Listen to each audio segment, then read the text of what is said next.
ಕೊಬ್ಬರಿನೂ fry ಮಾಡ್ಕೊಳ್ಳೋಣ friends ಎಣ್ಣೆಯಲ್ಲೇ. ಚೆನ್ನಾಗಿ ಶೇಂಗಾ,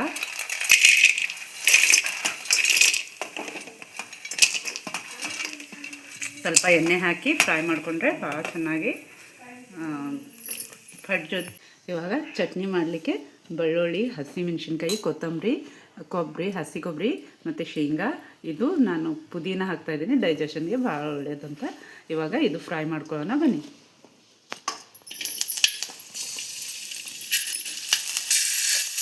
ಸ್ವಲ್ಪ ಎಣ್ಣೆ ಹಾಕಿದ್ದೆ.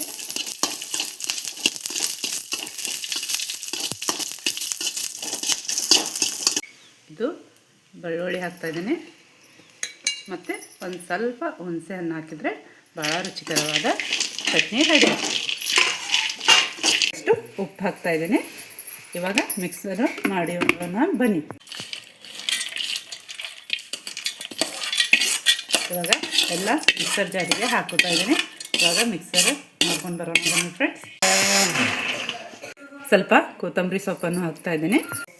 ನೋಡಿ ಫ್ರೆಂಡ್ಸ್, ಹೀಗೆ ನಾನು ಸ್ವಲ್ಪ ಬಿಸಿ ಮಾಡ್ಕೊಂಡಿದ್ದೀನಿ. ಇವಾಗ ಎಲ್ಲವನ್ನು ಮಿಕ್ಸರ್ ಜಾರಿಗೆ ಹಾಕೋತಾ ಇದ್ದೀನಿ. ಇವಾಗ ನಾನು ಸ್ವಲ್ಪ ಎಣ್ಣೆ ಹಾಕ್ತಾಯಿದ್ದೀನಿ ಫ್ರೆಂಡ್ಸ್. ಎಣ್ಣೆ ಚೆನ್ನಾಗಿ ಬಿಸಿ ಆಗಲಿ. ಅದಕ್ಕೆ ಸ್ವಲ್ಪ ಜೀರಿಗೆ, ಇದು ಜೀರಿಗೆ ಹಾಕ್ತಾಯಿದ್ದೀನಿ.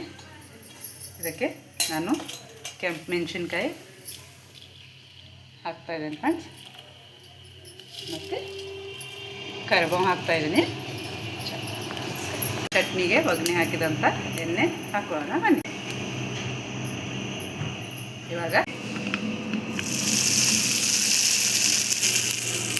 ಈ ಕಷ್ಟ ವೈದ್ಯರು ನೋಡಿ ಎಷ್ಟು ಚೆನ್ನಾಗಿ ಮಾಡಿದಂಥ ಚಟ್ನಿ ರೆಡಿಯಾಗಿದೆ.